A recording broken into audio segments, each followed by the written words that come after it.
Today we have Cody Isabel. I run a company called Rewrite and Rise. We work with people from a neuroscience perspective, helping them heal their brain after emotional abuse, specifically with like anxiety and complex PTSD generally. Yes. I'm very excited for our conversation today. Hell yes. I don't know if you saw this about me. I'm an EMDR trained psychotherapist. So everything you say there is my everyday life. So I can definitely connect.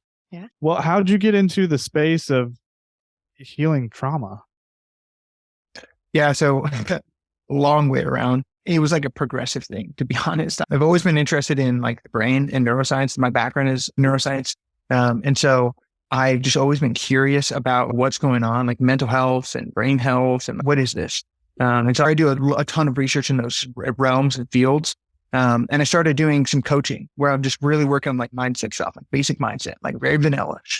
And I started really quickly to start to see some specific patterns that I was picking up on in relation to what people are struggling with, especially in relation to their mental health. And I was like, what the heck is going on here? And so that's when I really put on a ton of like deep research into like Dr. Huberman, Dr. Gabor Mate, Gabor Mate, I think it is, Dr. Caroline Lees, a lot of these types of like Dr. Amen that are really super zoned in on like trauma and what it can do. Dr. Richard Schwartz, I can never pronounce his name, but the guy that wrote The Body Keeps the Score, a lot of his research. Bessel van der Kolk.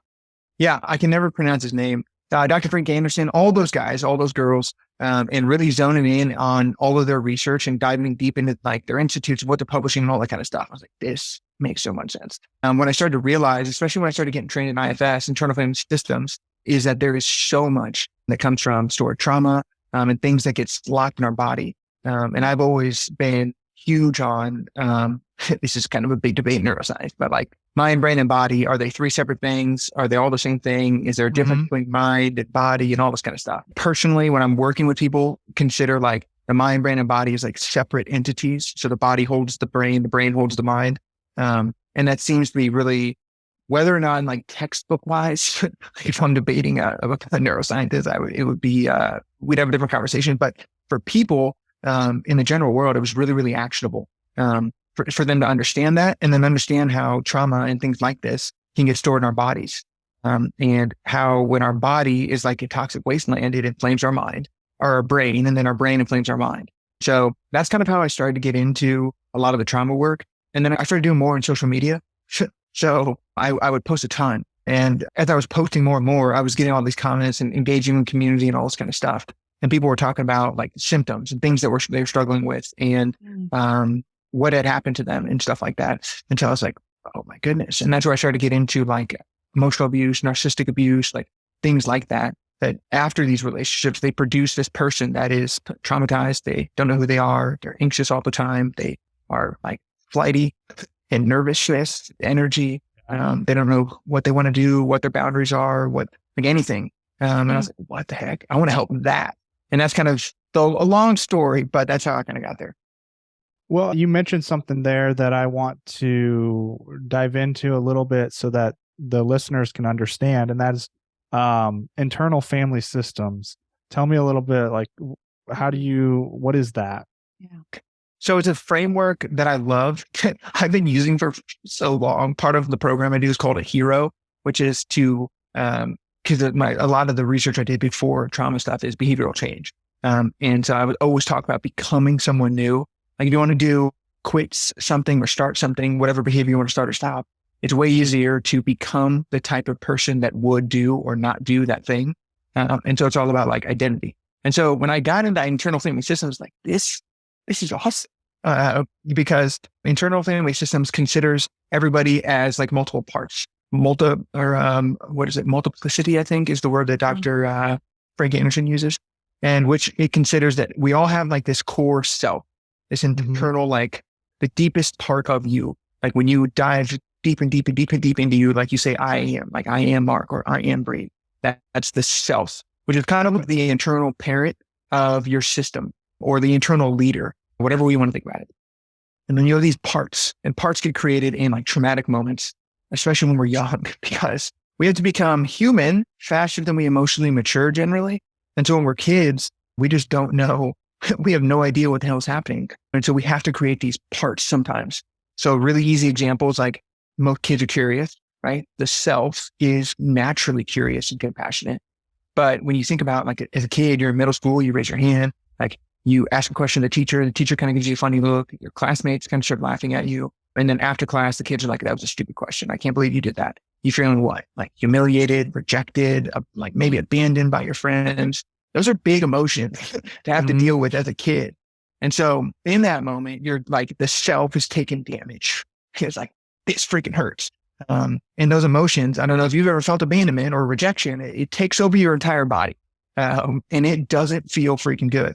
And so what happens is a part gets created, it gets severed off from the self, and a protector comes out. And now all of a sudden you're going to be judgmental and you're going to start judging people instead of being curious, naturally curious like the self is. Because again, you don't know as a kid that this happens. Like those kids that were making fun of you, they have parts too, and they don't know what they're doing. You don't know all this stuff. You can't self-soothe yourself. So you create this protector part. And so that's how you can start to build exiles, which is a type of part. There's really three that give us the biggest trouble: exiles, managers, and firefighters. Managers and firefighters are protectors. And then exiles are kind of like that rejection, abandonment, pain, sadness, rage, terror, sexual or emotional abuse can be types of exiles. And those exiles in those moments get shoved down because we don't want to feel them, because it takes over your body and it sucks. And so we shove those exiles down. And so this young little baby part of us gets shoved down into our bodies. So it could be any number of things, actions, urges, feelings, thoughts, all sorts of stuff that gets locked away in this like 7-year-old, I mean, that's a random number, 5, 6, whatever year old part. I mean, I literally had a call this morning with someone who had a part from like infancy. Like, I feel like this part was with me in the crib. I was like, dang, that's an old part. And so, that's kind of what happens. That's kind of the big picture. We can dive into like exiles, managers, firefighters, all stuff if you want. Definitely. I think for, I guess, do you have any questions there? I am processing for myself at the moment, so go ahead. So let's get into like a little bit more of an example of those parts and what might happen to someone. Let's say someone that doesn't experience a lot of, I don't know how to say it, motivation for self. So they might be a people pleaser. Nice. What in the IFS systems and what you're talking about, how did that happen? For sure. So people pleaser is most often considered a manager. Just big picture, managers are trying to control the present moment. They're trying to control things right now so that the bad thing doesn't happen. Essentially, a manager's motto is never again. So never again will Bree feel that much shame or guilt, or never again will Mark feel that rejected. And so what happens then is that protector gets created. And so, for example, the people pleaser, I know an example, a really easy one for me is within an emotionally abusive relationship, but it can be any number of things. Like you could be rejected by like a friend group, but inside of a relationship, let's pretend that it's an abusive partner. But when you please that partner, the abuse doesn't happen.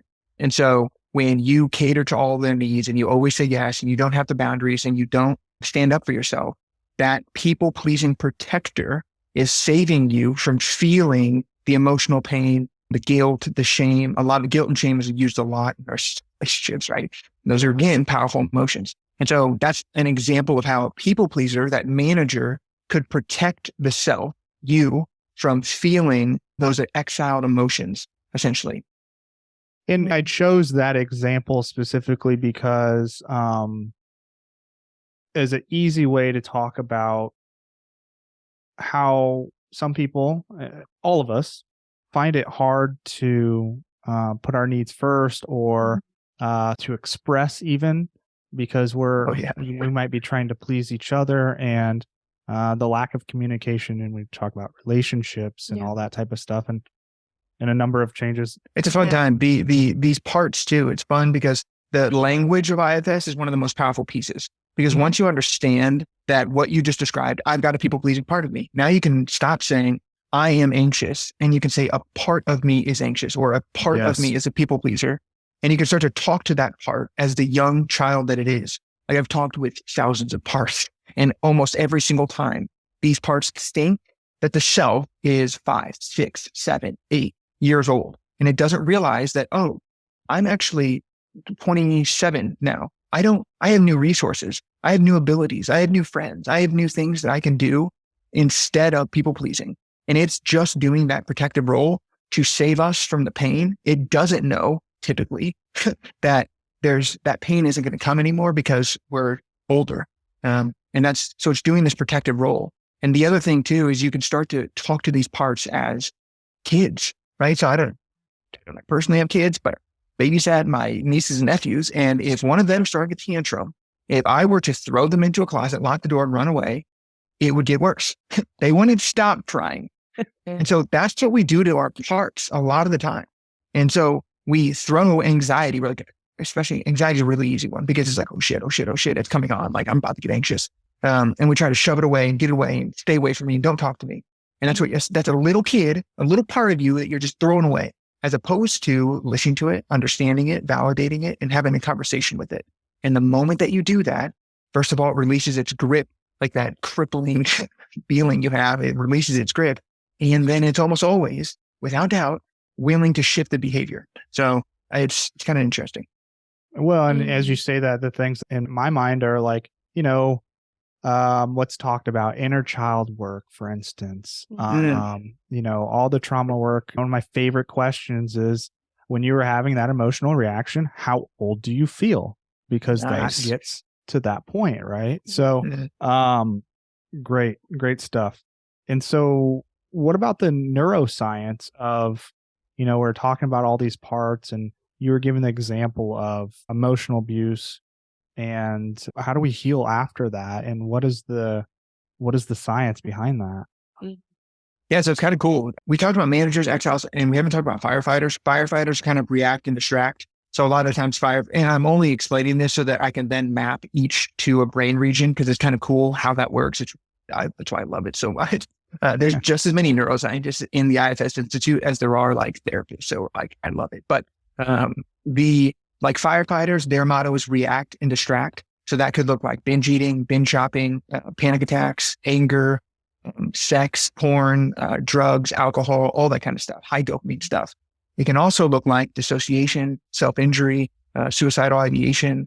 All of those types of things can look like firefighters, because even suicide ideation is like, I want the self to not suffer.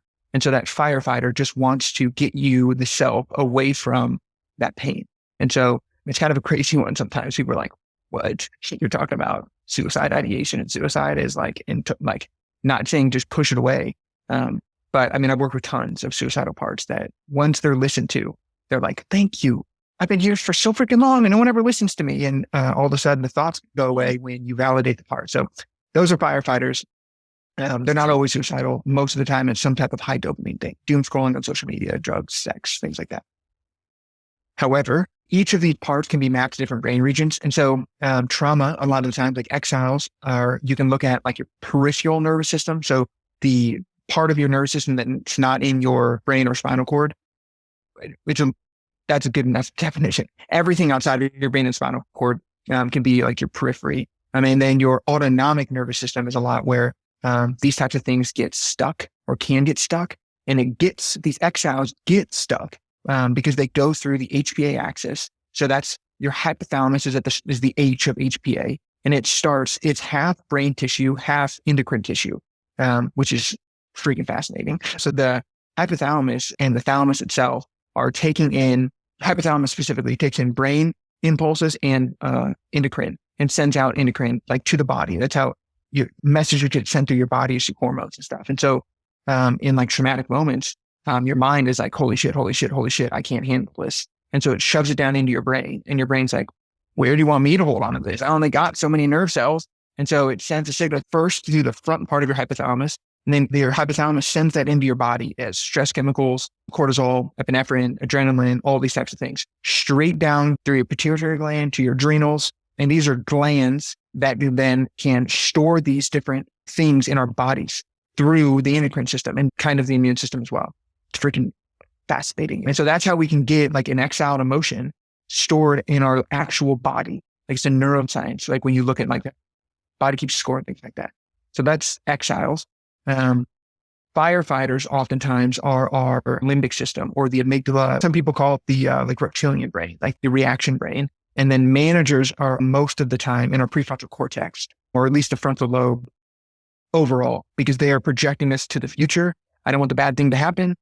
And right. And so you could think of like a manager's anxiety, a firefighter could be fear, because anxiety and fear are kind of different. Like anxiety is more like a higher lobe in the like prefrontal cortex as opposed to deep in your brain. Like, and it's less of a reaction. Fear is deeper in your brain. And it's like, get away from this thing, react really fast type thing. And so that's kind of how all of these little parts map to your nervous system. And we can talk about like how releasing them works too. I love it. I think you giving the examples definitely makes it digestible for sure. And I'm just like really, things are just making so much sense. You know, like clients that I work with that have traumatic experiences that start to manifest in their relationships, whether, you know, or something that's also not talked about is trauma that is resurfaced after birth. Because birth is a traumatic experience, even though it's natural, even if nothing goes wrong in that time, it can unearth, you know, trauma from the past. And so I think talking about this, having this like helps you to understand why that might be happening. Oh yeah. I mean, birth is an extraordinarily endocrine, like your body is all sorts of stuff is going on physically, mentally, emotionally, endocrine, nervous system. Like it makes a lot of sense. Different types of triggers and things can be poked at, or chemicals that are released in one area get popped back up. And it's hard because trauma most of the time, of the 5 types of memory, 4 in your body. And only 1 is in your brain. Like, and that's the type that you can talk about with words. The rest is in your body, and it comes up as the patterns that you're describing. Birth, I haven't specifically looked into birth, I will say, but when I look at like TBIs, traumatic brain injury is another good example of like trauma that can happen, because you can almost look at birth in some ways as like a traumatic experience, kind of. I mean, well, and I have friends that are in the medical community, and they talk about every surgery is a traumatic event for your body too, because you know the way it has to heal and all this other stuff. So, right. I love that you talked about just any type of operation, surgery, procedure that you have on your body, even though you logically know, like, I'm doing this for a reason, it's going to help me feel better at the end. Your body doesn't understand that. You know, it just knows that it's getting cut into and it's having this stuff, and now it has to heal and repair. And we don't talk about how that is traumatic as well and how to heal through that. Right. Yeah. It can be scary. Yeah. And so we do a lot of measuring with like metric devices with our clients to measure their bodies. And so when someone releases an exhale, their core body temperature goes up, and I can see that in here. Their blood oxygen changes, their HRV changes, their heart rate changes. There's really cool stuff that changes because that's how connected our bodies are to our brain and our mind. So in relation to surgery or birth, 100%, there's no way that it wouldn't have an effect. Yeah. So let's hear about how does one go towards the healing route? You know, we're talking about all these mechanisms and all the things that happen, and how the splitting of and the exiles happen and all this stuff. Well, how do we reintegrate? How do we come back? How do we heal from that?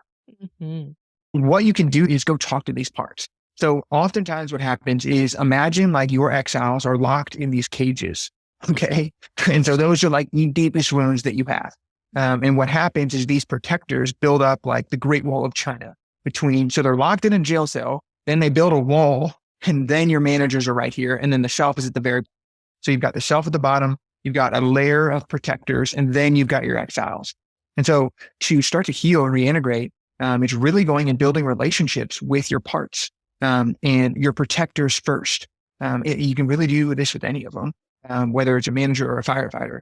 Anxiety is one that I use. Is a easy one. Inner critic is one. Is a manager that I work with a lot. People beat the crap out of themselves. But going to befriend these protector parts and start to build trust between the self and your protectors. That's the first step, because the self, everyone has the self and everyone has access to the self. It's called the 8 C's. The self is always compassionate, curious, calm, connected, courageous, clear, creative. And so taking those qualities to your protectors and building a relationship with the protectors. So talking to let's just use inner critic and asking that inner critic, like, where's it at in my body? That's the first step. Like, where do I feel in my body?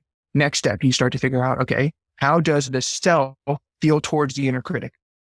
A lot of the times, people are like, I want it to go away. I hate this thing. I don't want to talk to it. It makes me sad. It makes me mad. And say, okay, those are all of those things are other parts, other protectors. And so you have to ask those protectors to kind of step aside. Hey, would it be chill with you if you just step aside for a minute and let me chat with this inner critic? And once you're in a state of curiosity towards the inner critic, then you can start to ask it, like, how old do you think I am? And then update on how old you actually are. You can ask it, what do you want me to know about you? What do you want me to understand about you? When did you first learn, had to pick up this role, this protective role? What is your biggest fear? That's the biggest one. It's like a huge one. Like, what is your biggest fear here? What are you protecting me against? Like, what's the fear? If you didn't do this protective role, you didn't beat the shit out of me, like as an inner critic, what is your fear would happen? Well, you would embarrass yourself in front of people. Then you'd be lonely. Then you'd be sad. Then you'd be depressed. Then you might hurt yourself. And you can take it down, all of those different fears. And it was like, holy shit, thank you. And then show it some compassion. I appreciate you. I could see, validate it. I could see why you would be doing this protective role and beating me up like this. 100% could see that. Thank you for being here for me for so long. Like, you've been doing this for a long time. So listen to it, validate it, understand it, and then move into it. Let's pretend that I could steal what you're protecting me from, and you knew that you didn't have to worry about that anymore. What would you rather do? And like inner critics, a lot of the times they just want to be like a trusted advisor. They're like, just run some stuff past me. That's it. That's all I'm asking. And it's like, okay, that's cool. Other times, like I talk to parts that want to color, that want to be in nature, that want to be, go travel, they want to explore, they want to play in like puddles. Like, you got to remember, these parts are children. They are kids.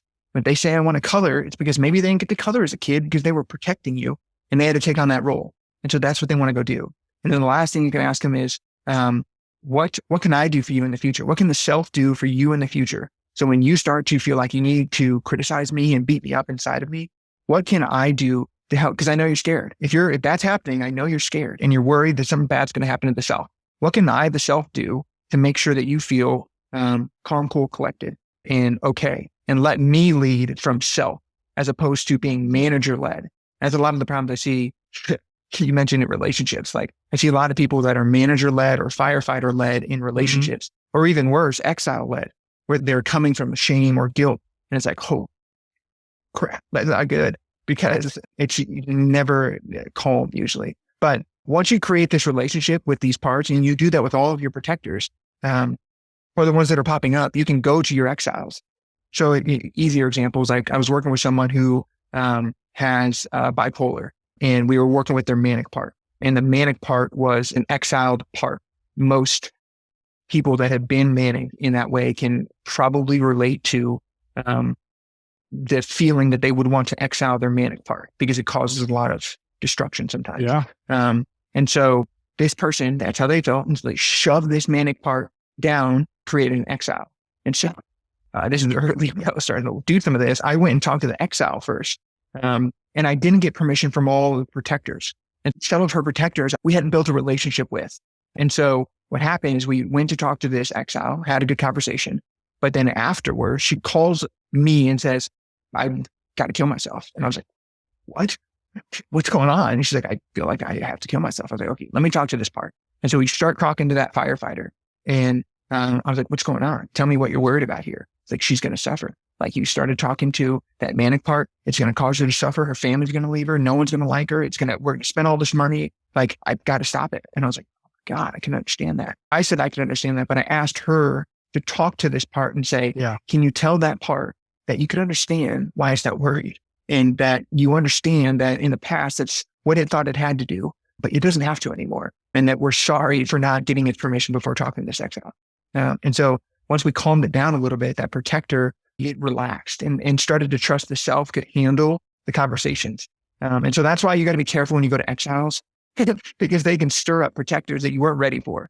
It's a really intense one. Other times it's like binge drinking or shopping. Those are really two big ones I see a lot. Like after I do exile work, they're like, I went on a shopping spree. And I was like, crap, forgot to talk to that protector.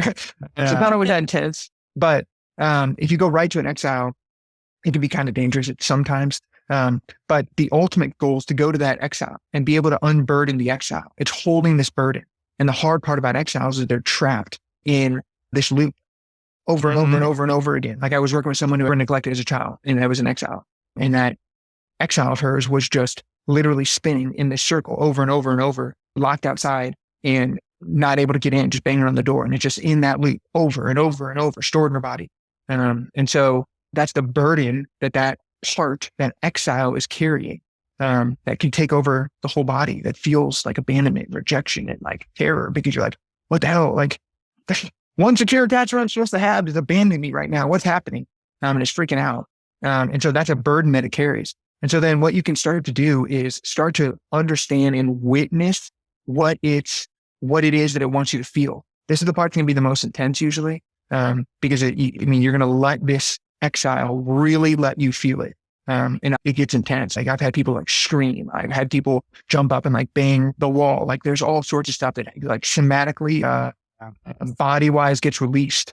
And that's when the body temperature usually like skyrockets, like an exothermic reaction. And so you witness what's going on. And as you're doing that, you're lighting up their limbic system, that autonomic nervous system. And you're starting to relight up those memories, bring them up into working memory. And then as those are in working memory, you can reparent that part. And when you reparent the part, it gets that same memory gets restored back into your longer term memory, your memory bank, as a not as traumatic issue any longer. And so it's kind of cool. You do the reparenting, you pull them out of that trauma loop. So you go retrieve them. You ask them to kind of release the burden. You can release it into light or fire or water. Dr. Frank Anderson is always about the elements. So I pull a lot from him. So you can release that burden. And when you release the burden, then that's really when you start to integrate, literally integrate. So it's like, okay, protectors, anxious part, inner critic, like firefight, everybody come here. It's like, can you see now that this exile is no longer burden? It's no longer causing us trouble. And once they're like, yeah, I can see that. It's like, awesome. Mm-hmm. Can we all integrate back together and release some of the things that we've had to do, these roles that we've had to pick up? And they're always like, hell yeah, this is awesome. Because by that point, you've talked to all these protectors. So you know that one wants to color, that one wants to explore, that one wants to relax. And so now all these protectors get to release their roles and they get to go do their thing. And this exile now gets to get integrated into the self, and we become more self-led. And so that was, that's 101, but that was a long explanation, but that would be how you do some of the healing. Yeah. And there's so much there that I want to highlight in terms that we use in everyday life. Self-acceptance. So we're letting those exiles back in. We're playing well together, all these parts of ourself, the awareness, then the accepting of ourself, and then the reintegration and kind of moving forward. So, yeah, that's beautiful. I was just sitting here, just like taking all of this stuff in because you talked about how reparenting yourself, and as parents, kids are mirrors. They reflect back to us. Because I had one of the questions down was, how do you heal parts that you might not know are there? Like you were talking about going to those locked cages, and I was like, hold on. These tiny humans we created, they're literally a reflection of what is left to heal, what we need to work on. And so yeah, answered that myself. And it's very apparent our kids will do or say something and we're like, oh, wow, they got that from us. And that comes from someplace that I need to do some healing around. Yeah. So, yeah. And I also had a question. Do you have visualizations that you guide people through to get them to these places? And, especially if somebody's like, okay, I know I have this thing that I need to work through. I mean, obviously a lot of the stuff you said was pretty intense, and would definitely recommend to have a professional guide you through this for sure. Is there anything that people can do a little bit on their own? You know, if they Yeah. see this like, oh, okay, like, but how do you do that in a safe way? Oh, yeah. And so most protectors you can talk to, managers or firefighters, that's what I love about IFS. I gave some extreme examples, but the vast majority of IFS you can do by yourself, like so much of it. And talk to these protectors and just get to know your parts, and really start to build awareness. It's one of the biggest steps when I work with people. They stop saying I am anxious and they start saying an anxious part of me is here. And just starting to again, the language to build awareness around your parts and starting to talk to them. I personally have my clients name a lot of their parts too. Like my anxiety's name is Mamba. Earlier you mentioned Jerry. That's another one of my parts.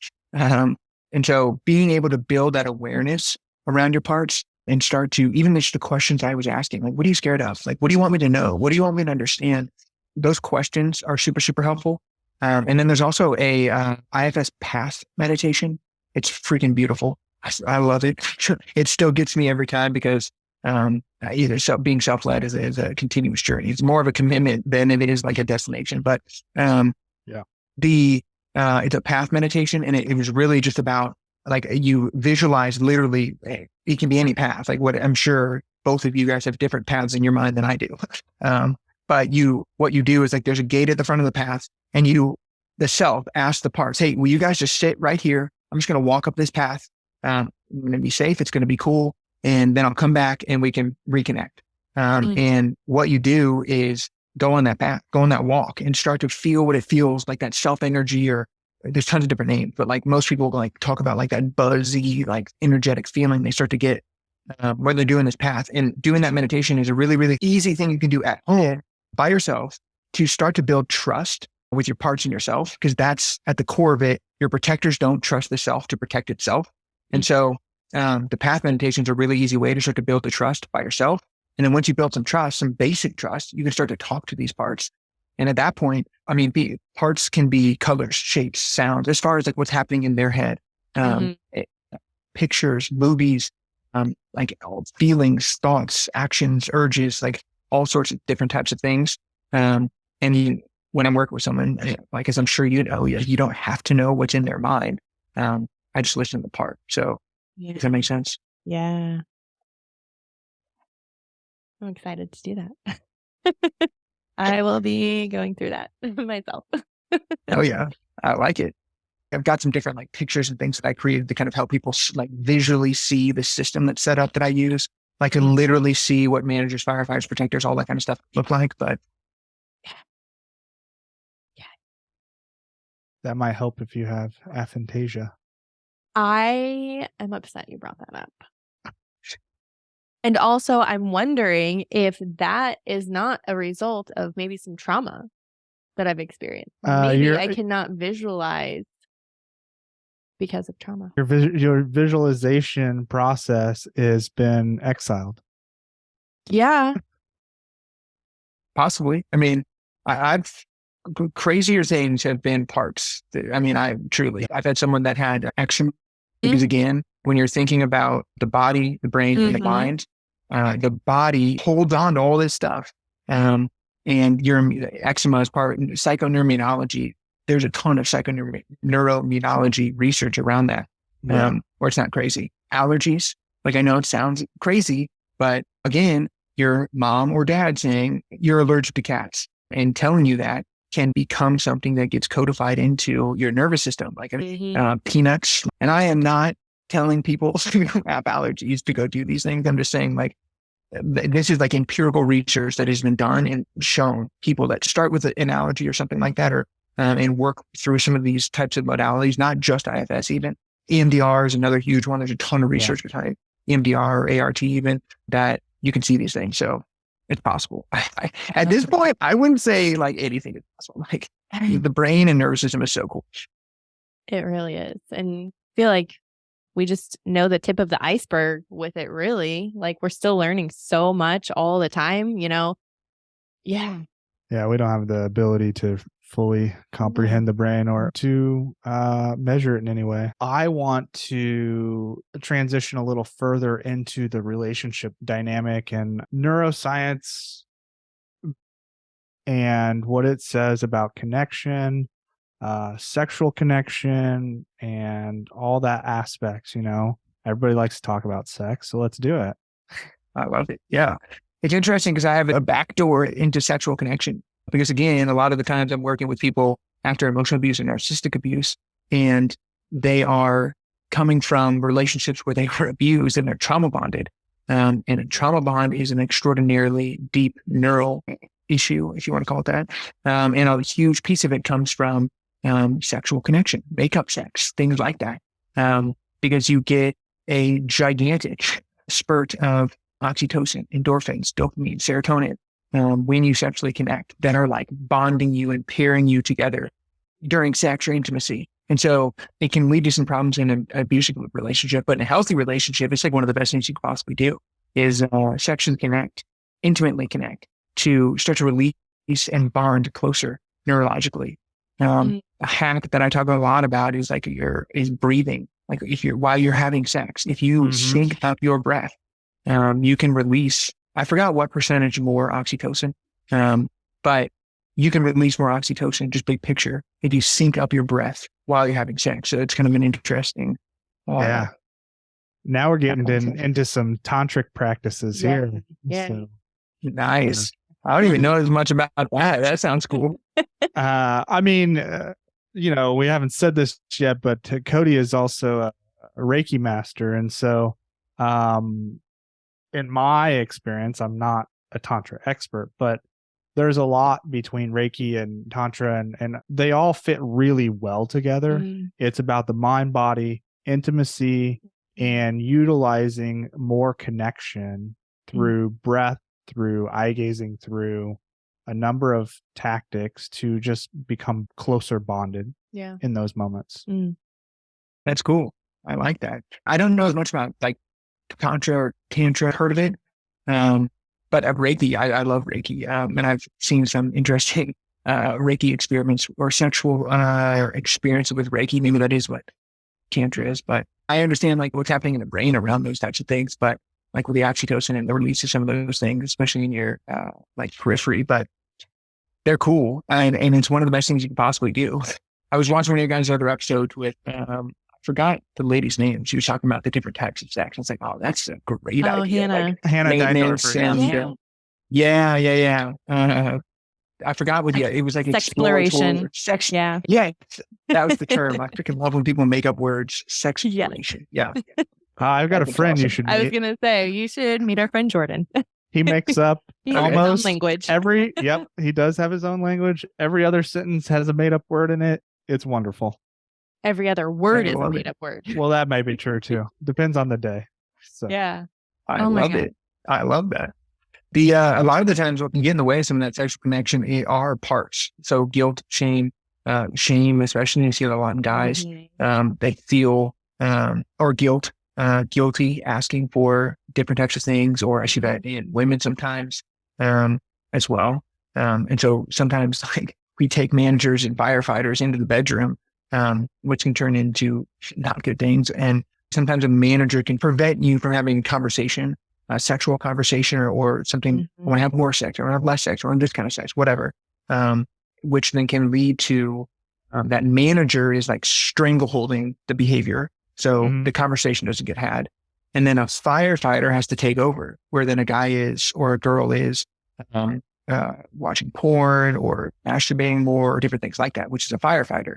And so it's such an interesting dynamic that can start to be built up in relation to why sexual connection doesn't happen necessarily sometimes. Yeah. And in that framework, we would also say, mind, body connection, all this stuff that firefighters are, could be a leading reason for sexual dysfunction. Right. Yeah. There's a ton of research around that. Yes. Yeah. There's a lot around those types of things that pop up as well. And the two topics that come to mind when I think of like this conversation and exiles is the two things that bring the most amount of shame for people, and that is sex and money. Yep. You know, Mm, and yeah. and what might be happening there as I think about it. So, Oh yeah. That's very, very true. I have a client literally who has money, like limiting beliefs and stuff. Mhm. Right. And what we found is that there was an exile, young part of her that when she was younger, almost everybody has like a main fridge and then like their like a garage fridge. Right. And so she had a garage fridge and she remembers like one of her parents or both of her parents lost their jobs or something. As she was a kid, that garage fridge used to be stacked all the way to the top with tons of food. And just over time, over the months that her parents didn't have jobs, they got lower and lower and lower and lower. And that really freaked her out. And then so it really put into like a scarce, like lack type of fear and exile that was created. And it led to all sorts of different managers and firefighters in relation to money for her and triggers that pop up. So I 100% agree that is, that's can pop up. and you said some great things there about lack mindset, growth mindset that we could totally go on, but we're short on time, and there's one thing I want to get to with you. And that is something I heard you say about motivation for change, because we're talking about all these things of making changes and ways to heal and ways to connect. And you were talking about where motivation comes from, and it comes from action rather than, thought or anything like that. And so I wanted to get you talking on that for just a moment, and from the neuroscience background. For sure. Yeah. So like neurologically, your brain does 5 things: senses things, perceives things, feels things, thinks things, and does things.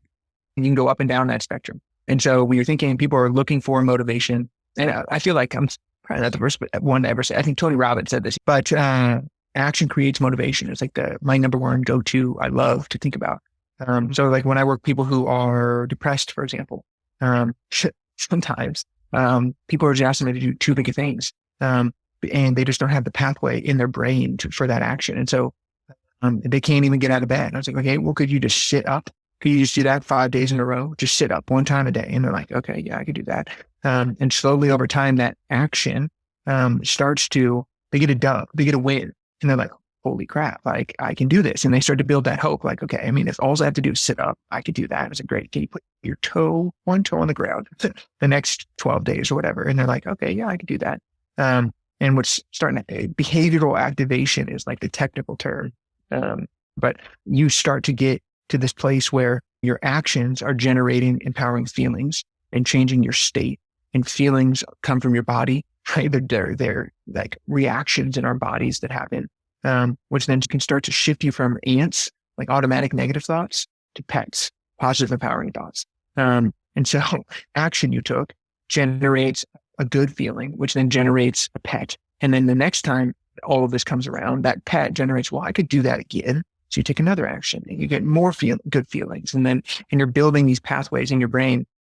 There's a lot of research, 63 to 84-ish days is a lot of the, like Dr. Caroline Leaf does a lot of research on this. And she talks about how it takes about 84 days to create a new neural pathway with new axons, dendrites, all starting to connect.